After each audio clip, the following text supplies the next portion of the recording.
Joining us is Republican Congressman Ron Paul of Texas. He's joining us now from the Conservative Political Action Conference here in Washington. Congressman Paul, thanks very much for joining us. Let's talk about Egypt, a subject you know quite a bit about. You've said controversial remarks. He said Egypt is the United States' 30-year mistake. What were you referring to? Well, we've invested a lot of money into Mubarak, and I don't think it was a good investment. It was stable for a while, but it was building the resentment and the instability that finally burst out. So I would say the $70 billion was not worth it, and that unfortunately many of those dollars ended up in Swiss bank accounts for his family. So I think it was a big mistake. And we really don't have the money to spare, and I don't think it does anything for our national security. So if you had your way, the $1.5 billion a year that the U.S. provides Egypt in military, mostly military, about $1.3 billion, about another $200 million in economic assistance, if you had your way, all of that would be gone immediately? Is that what you're saying? Oh, yeah, I think so. I mean, I'm not a believer in foreign aid. And, you know, I sort of liked what Eisenhower did in 1956. I was a college student then, had remembered the Korean War, and when the British and the French were attacked by the Egyptians to take the canal, and they went to Eisenhower, and Eisenhower said, I don't want to have anything to do with it. So I think that was good advice, and that's probably the way we should have stayed that way.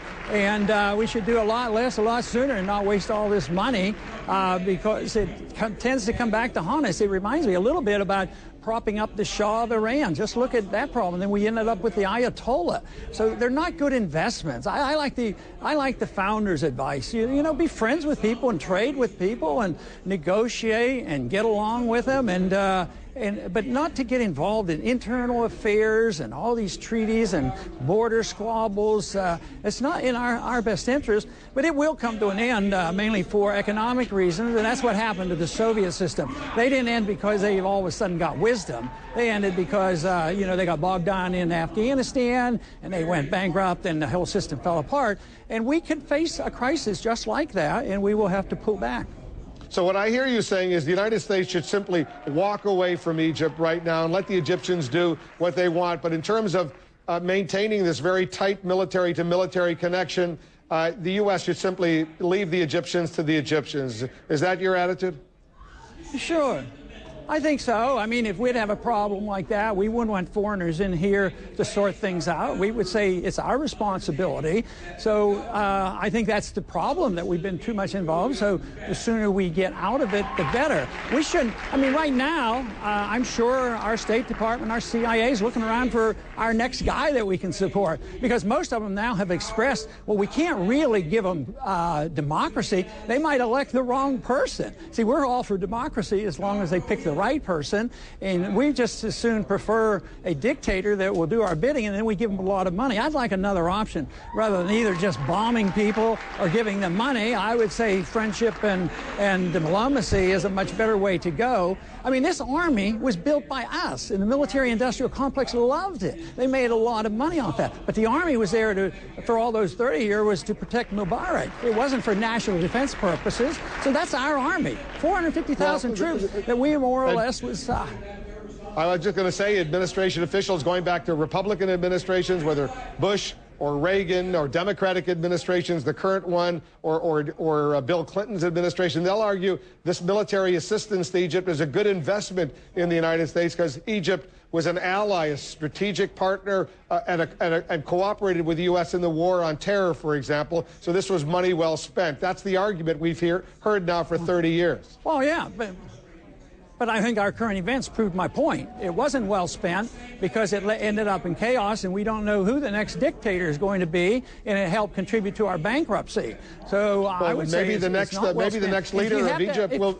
But if the next leader of Egypt, Congressman, is a democratically elected leader, popular, and doing all the right things, it wouldn't necessarily be a dictator. Why do we have to assume the next leader of Egypt is going to be a dictator? Yeah. that would be great. But I personally believe that the odds of that happening are much better if we're not there picking the individuals to spend our money on it. So I'm for that. I just don't believe that the best way to do is get in there and finance the military. The military right now, of course, is dependent on us, and the military is in charge, so we really own the country right now through the military. And the people will not put up with this.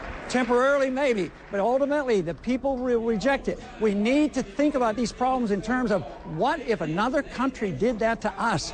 The Democrats and Republicans and independents would all rebel against that, and that is what the American people don't quite understand.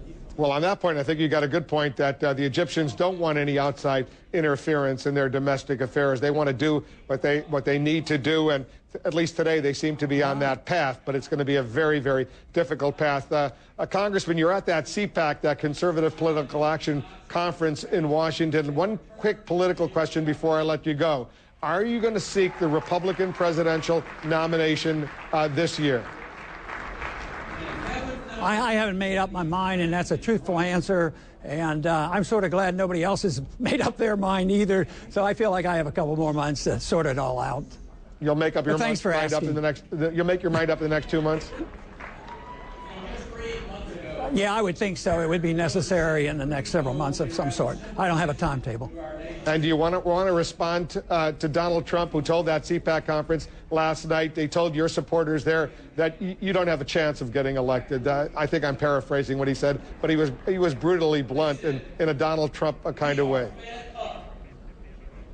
Yeah, you know, some people pointed out that a lot of people said that about my views when I ran for Congress, and I was elected to Congress 11 times, and I had the same views, and some of my views are very libertarian, challenge the status quo Republican. I had a very conservative Bible Belt Republican district, and they said there's no way you can win win an election by basing everything on the Constitution. People aren't interested in that anymore. But winning 11 elections would sort of raise a question on whether or not that was an accurate statement.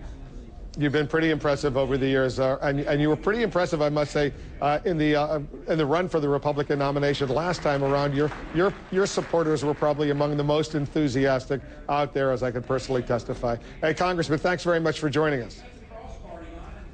Thank you.